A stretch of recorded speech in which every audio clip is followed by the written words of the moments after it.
All right, the record reflects we are back in session. The parties and counsel are present. And Mr. Wayne, you wanted to call Mr. McGee as a witness? Yes. Okay.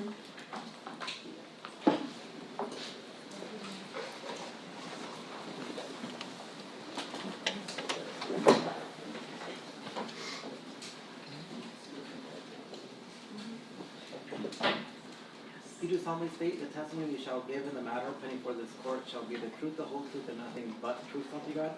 I do. Thank you.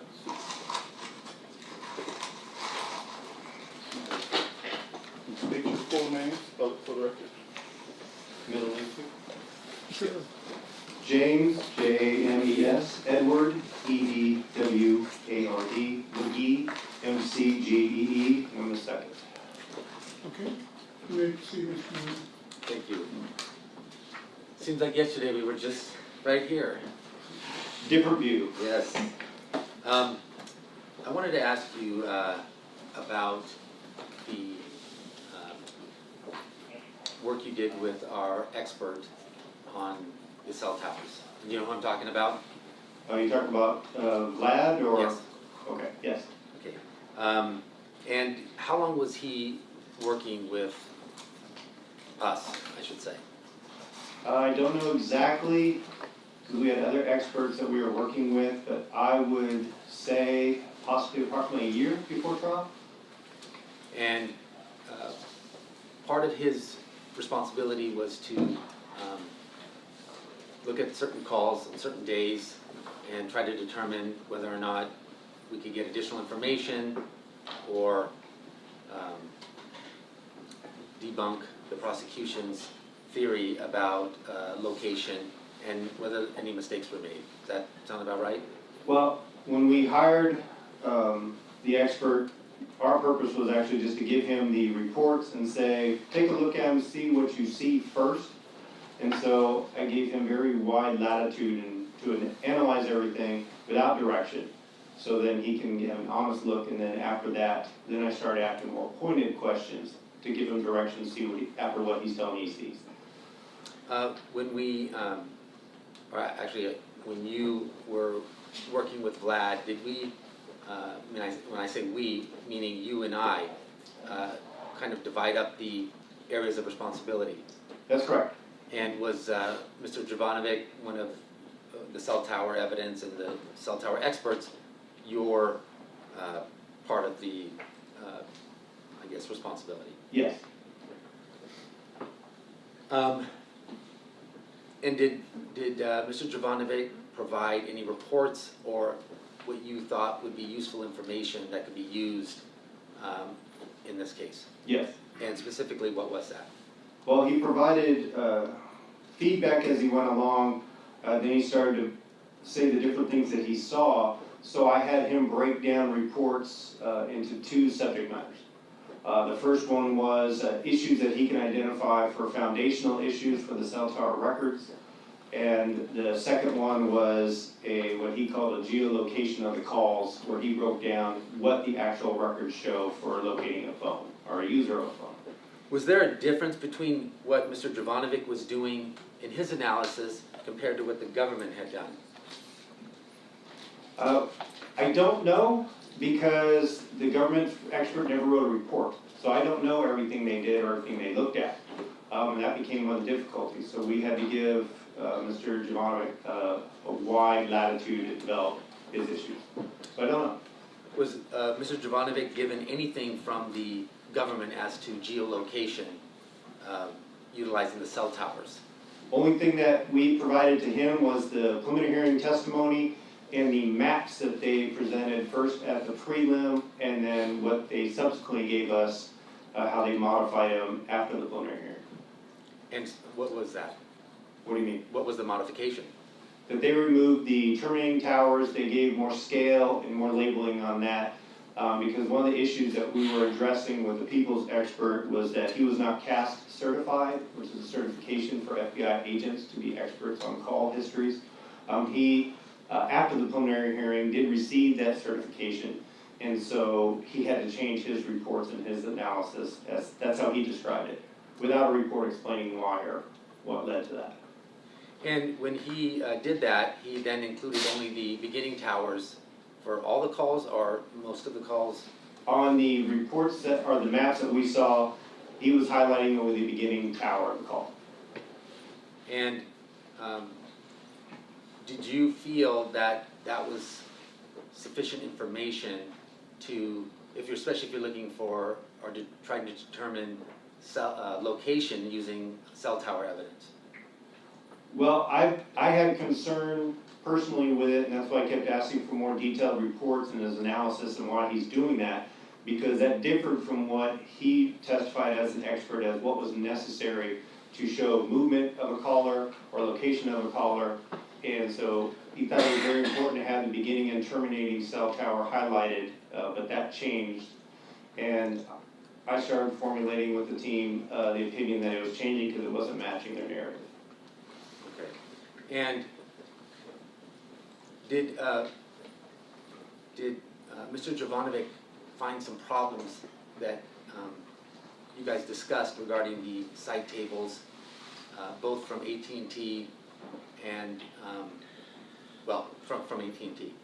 He had a lengthy report detailing numerous errors that he saw on the table. Was that provided in a report form of any kind? Yes. Was that something that was shared with the prosecution? No. Okay. Was there a reason why that was not brought up in trial? Well, first we were talking about doing it as a foundational issue to exclude the cell tower evidence in its entirety. That was the initial approach, and that's why we broke it up into two reports. After further discussion with the expert, it became clear based on what he was going to say that I did not believe that we'd receive a favorable ruling from the trial court to exclude the evidence. So we decided to hold that and see if that's something that we can address on cross Mr. Bowles, or in the event that we call Mr. Jovanovic, that he can testify to on direct. And the problems that were noted in the AT&T records, as you indicated, were pretty extensive, is that right? He highlighted a lot of errors with the records. As he liked to say, these are the worst records I've ever seen in my career. Okay. Forget about forecasting what the court would have done in terms of ruling on admissibility, but in terms of your discussions, did you feel that the presentation of cell tower data to determine geolocation would be accurate, or would it be accurate? Because you knew what was coming, right? Because the prosecution was using the same records. I don't understand the question. Okay, so the prosecution was using the same AT&T records that we were using. Is that correct? We learned they were not. They were using records beyond what we were providing. So they had more stuff than what we had. Yes. And specifically, do you remember what that was? That was the national reports that they used for cell site location and cell site data that we kept asking for even before trial, and they said we weren't using it. But we knew they were because they were showing locations of towers that were not contained within the records that we had. And did you speak to the prosecution about that? We made requests for that, and we made demands, and those were denied. Okay. Eventually, when it was discovered, Mr. Bowles was on the stand, and he admitted that he did have those records and that he did not turn them over. Is that correct? Yes. And ultimately, the court did release one day of, I believe, the 6th of February to the defense. Is that correct? Well, the court ordered the witness to go print out the records, and they were printed out for one day, yes. And that was February 6th? Correct. Did those February 6th records have any significance, if you can recall? They showed some information that I was able to briefly go over with the expert, but they had a long history of the different locations for different things on the timetable of how the different cell sites were managed or angled, so we saw that, yeah. Do you recall if there was any anomalies or any major discrepancies regarding the quartzite tower? Anything major that I remember? No. Was there any missing azimuths that were, let's say, on the AT&T records, and then they were later discovered on the national whatever that acronym is, records? I do not recall. Okay. Now, in terms of calls on February 6th, because that's the day you got those records, is that correct? That's the day that the judge ordered those records, was February 6, 2010, correct? Those are the records that we received, yes. And The that, calls relating, the important calls for those that day, yes. and that was a significant, I guess, day in terms of whatever the prosecution was alleging, the 6th of February, correct? One of many, yes. Okay. Specifically and I know I'm asking a lot because it's been a little while, but the 11:30 to 11:34 calls, do you recall that there was an issue, or let's say a cell tower anomaly regarding those calls from 11:30 to 11:34? I wouldn't call it an anomaly, but I know what calls you're talking about. Okay. And what did you understand the issue to be? The issue is on those calls, the people were, from my opinion, were trying to present those calls as showing Mr. Merritt was at the gravesite.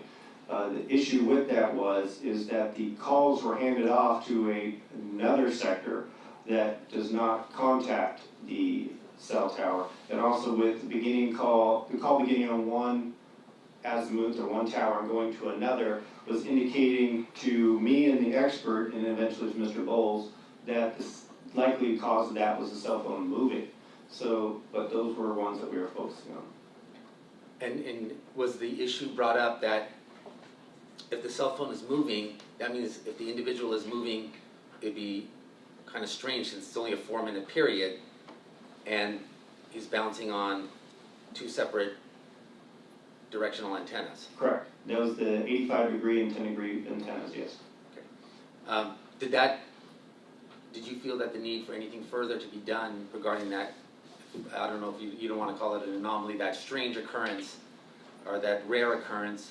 Was there anything more to do regarding that, in your opinion? Well, what we were seeing is that with that kind of movement in that direction, where it was, that's evidence to show that he actually wasn't, or couldn't have been, at the gravesite during that time.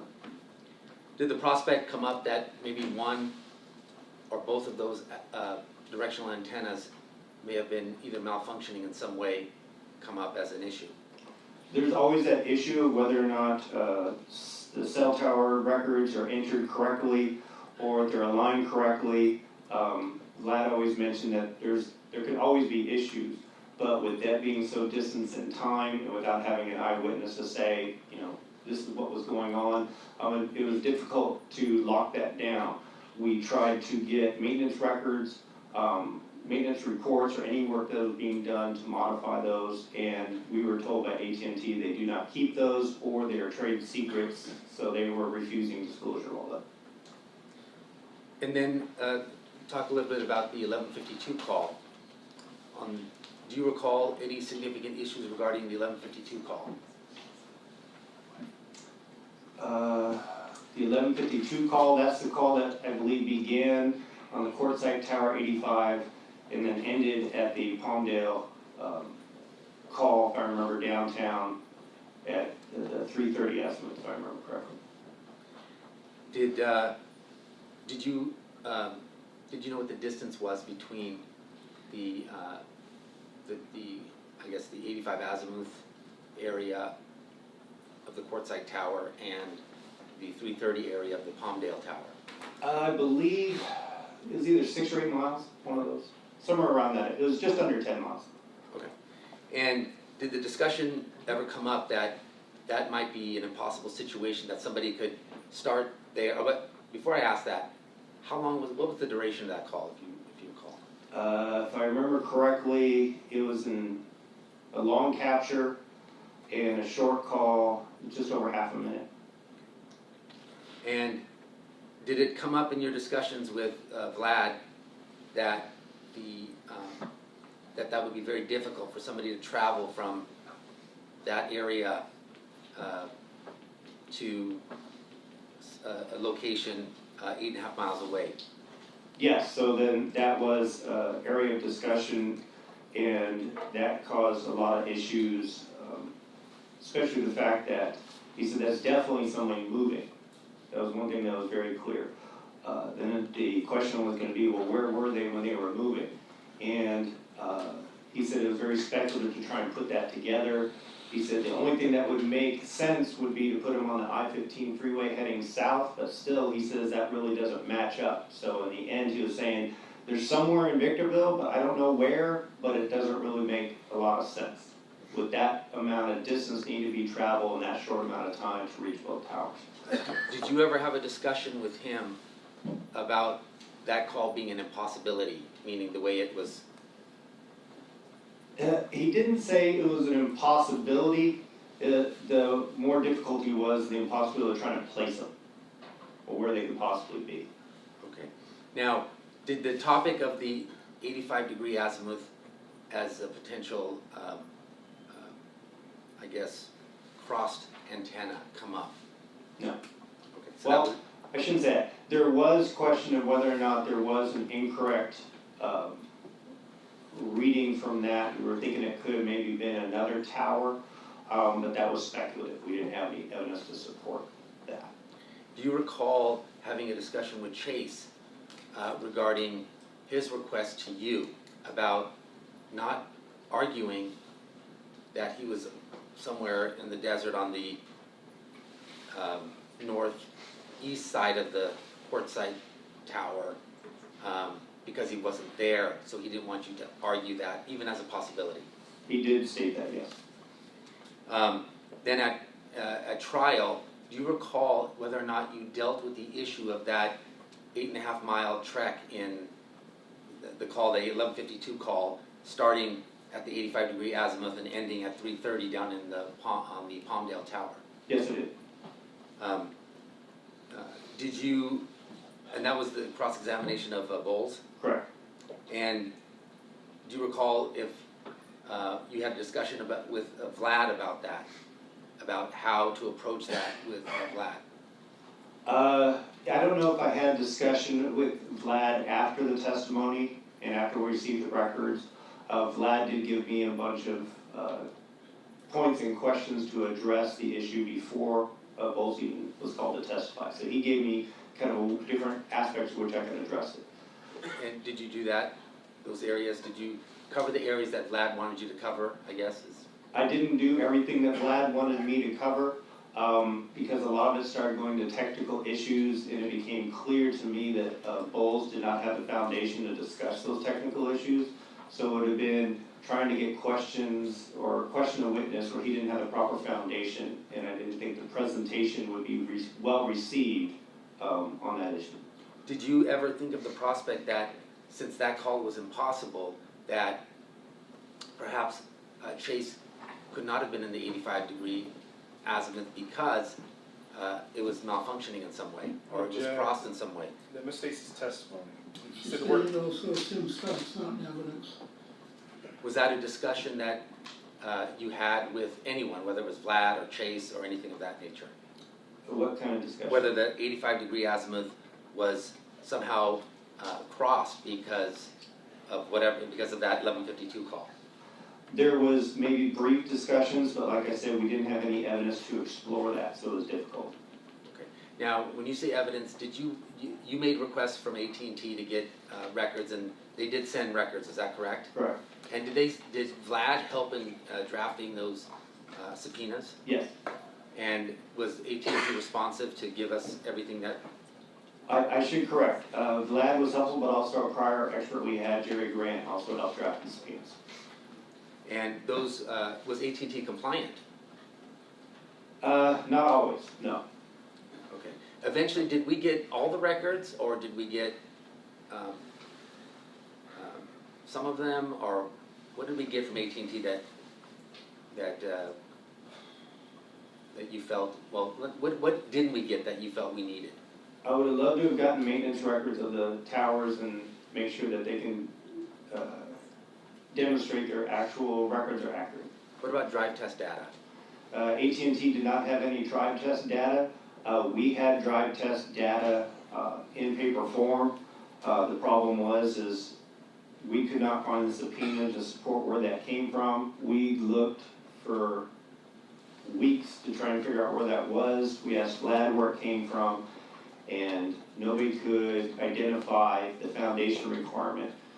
We sent them back to AT&T saying, can you guys certify these records? Their engineer said they could not.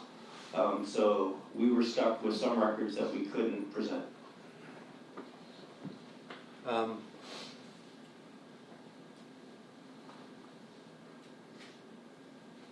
then I learned where we had them, where we got them from after trial. Where did we get them? Vlad obtained them from an AT&T engineer that he was familiar with, and he got those presented that way. And were those call tower records? They were the drive test records for those towers, yes, in Victorville. Okay. What about the records that were given to you through Mr. Bowles that weren't previously given? Did those have any impact on the 1152 call that you recall? Nothing that I thought was, nothing I remember that I was going to raise, no.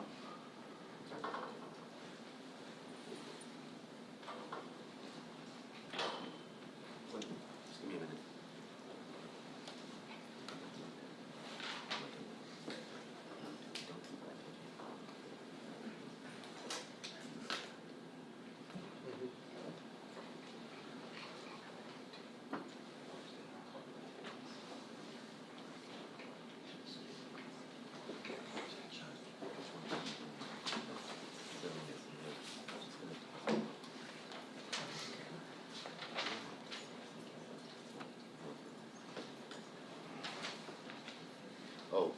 Was there a disagreement that you had with Chase regarding the questioning of Bowles regarding either the 1152 call or the 1130 to 1134 calls? At which point? I've had numerous conversations with Chase in the beginning. He had a lot of demands on what he wanted to ask. Right before Bowles testified, we kind of shifted the direction we were going to go, and there was a separate kind of plan as to what he was requesting. Okay. What was that, as you recall it? I took notes on it, so I actually had the notes from our meeting, but we were focusing a lot on the missed calls, some errors in some of the presentation, what they were saying, what was going on, some of the missed hits to kind of, in his opinion, and which I kind of shared, was to mislead the route of travel on different days, and so we were focused a lot on that. There was the demand by Chase to try and push for the error in the cell tower records to the effect of, as an example, he kept saying him and Kathy would call each other from home, but they would show up on different azimuths during the calls. And I would tell him, well, we can't really address that because we don't have testimony that you could say on this exact call, on this exact date, you could say where you were, and she will say where she was, because they were just random days. There was no day locked into anything. So that became, as I expressed to him, that would be a fruitless venture to go down that road to try and prove it that way. Do you recall the prosecution making statements such as Chase was off the grid? Yes. And did that come up as an issue that you could have dealt with or did deal with any witness? I dealt with that. I know in closing, I believe I dealt with that some with Agent Bowles, but I'm not exactly sure. Did you feel that that was misleading, that off-the-grid comment? Objection, relevance. Sustained.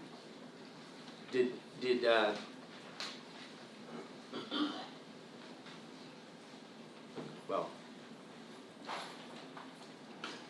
was there a disagreement during trial with Mr. Merritt regarding the cross-examination of Bowles on the 1152 call? Not that I can recall. Do you recall a disagreement with Mr. Merritt on any of the cross-examination of Mr. Bowles and having an actual, I guess, heated discussion? I don't remember a heated discussion on that issue with Bowles.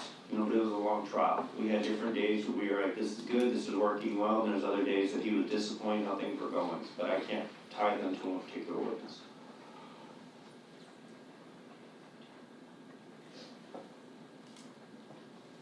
Did you think at any point considering the records that were provided, which had numerous errors, coupled with the fact that Bowles was quite frankly not qualified to deliver location data or give opinions on location data, about renewing the motion to keep out the geolocation information. I did not consider renewing the motion after the fact. One, I did not think it would be successful, and two, if it was successful, the jury still heard it anyway, so unringing that bell was going to be impossible. Did you think that that circumstance in and of itself would be a strategic reason to then bring up all the anomalies and mistakes in the cell phone records? Well, after Bowles testified, we did talk to Gianni about his testimony and whether or not he should. And we both agreed that it'd probably be more counterproductive for him to testify. So he and I both agreed that it'd probably be better if he stayed off the stand. The main reason is what we were trying to establish in the defense perspective, we achieved better than we ever hoped with Bowles. So any testimony from Mr. Jovanovic about some issues, I think would be hampering the presentation as a whole on the cell tower records. Back to the heated discussion. Do you recall having a heated discussion with Mr. Merritt when it was left at him being on the east side of the courtside tower and not tackling that issue further? Objection, assumes facts not in evidence, misstates testimony. Like as I said, I don't remember any heated discussion on that issue during trial. You don't recall that issue? I don't recall. It could have happened, it may not, I don't know. Like I said, we were having conversations all the time. Some days were good, some days were bad, and I can't recall as to what witness that may have been addressed on. Thank you. A few questions. Afternoon, Mr. McGee, how are you? I'm fine, how are you doing? Good. I just want to clarify, you mentioned on your direct that you had received two separate reports from Mr. Jovanovic, one of which you said you did not recall disclosing to the people, which was the report on record error, correct? It's not that I don't recall, I know I didn't disclose that. Okay. So, if I may approach.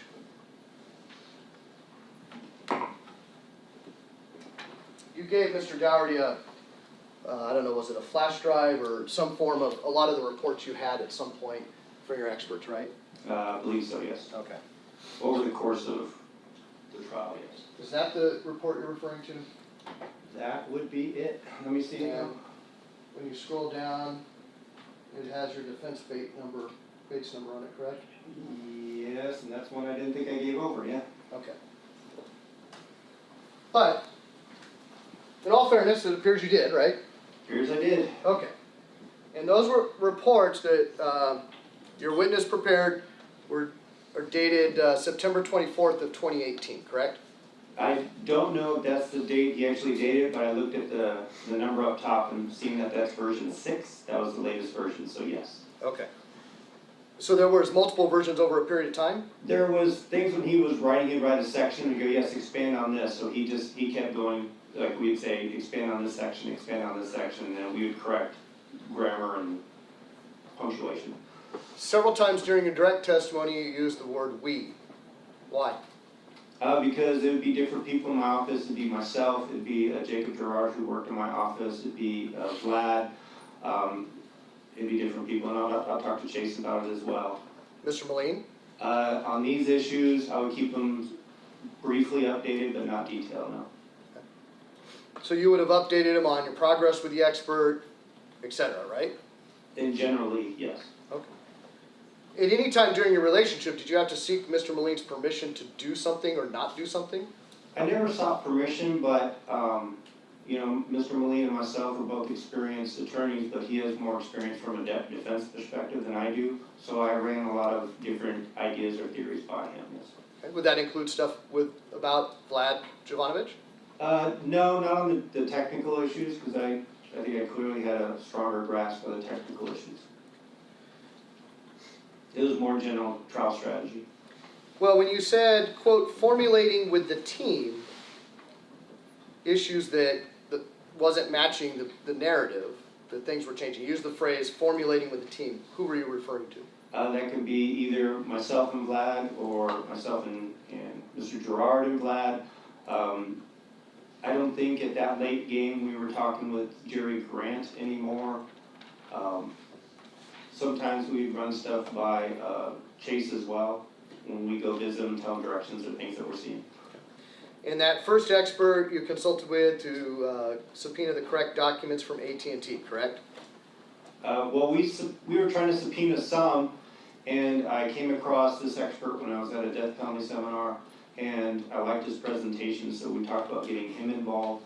And when he signed on, first thing he told us was what records in entirety that we really want, and gave us the proper wording for everything that we really should be asking for.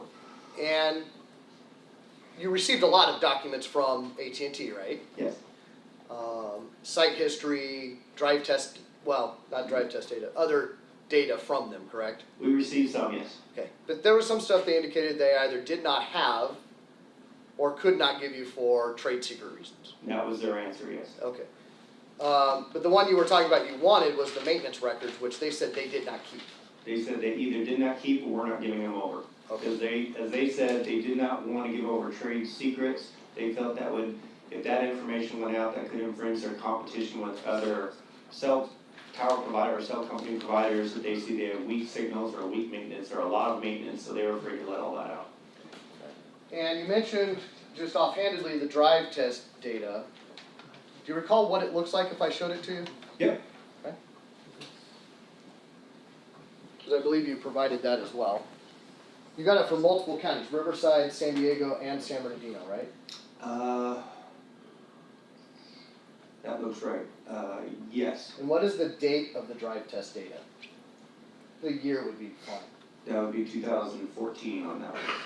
But the calls in question were 2010, right? Correct.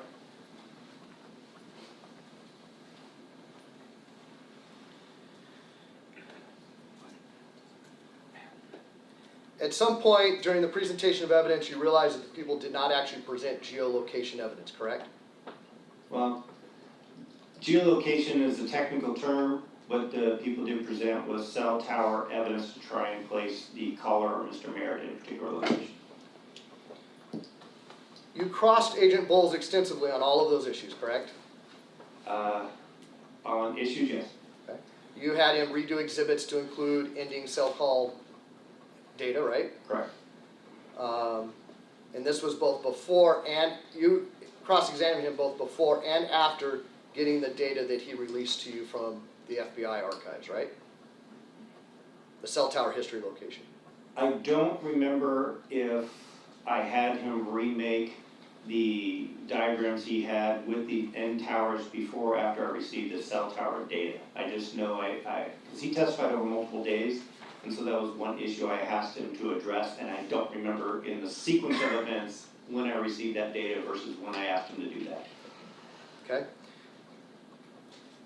Ultimately, based on the totality of the presentation of Agent Bowles' testimony, is it your testimony that you chose a tactical decision not to call Vlad Jovanovic? Correct.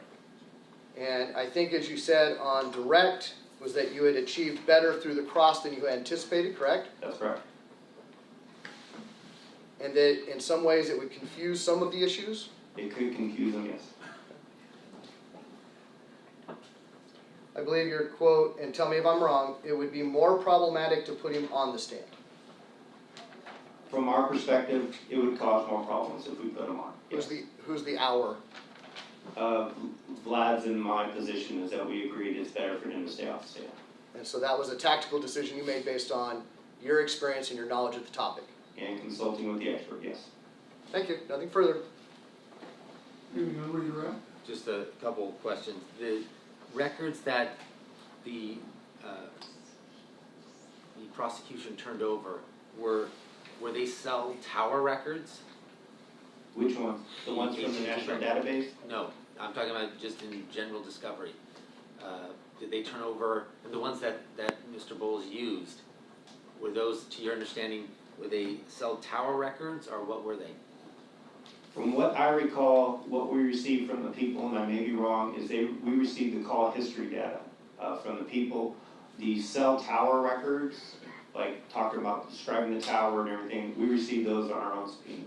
Okay, so we got records that we got through subpoena but they had already done their analysis, correct?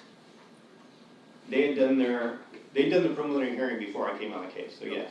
Okay, so what records were they using, or did you know what records they were using if they didn't have the AT&T records? I don't know what records they were using, that was part of my complaint and discovery. And did the district attorney's office provide that information to you as to what they were using for that? They said that we received all the discovery and you have the records, but I don't know which ones the officer or Agent Bowles looked at in forming his opinion or making his maps. We learned it was more than what they gave us. And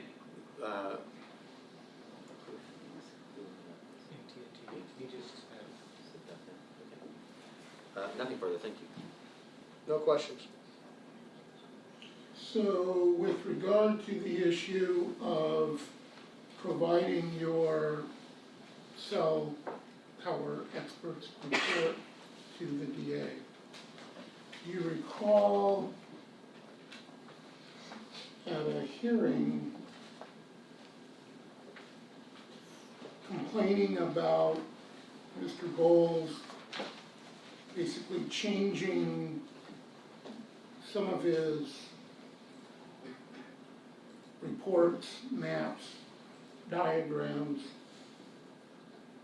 because of the report, and Mr. Imes saying he was being a good DA to show his expert the defense expert report so that he could preemptively address those concerns in his direct examination, and your response was you wanted to have the same opportunity to be a good defense attorney to show your expert the DA's expert's reports.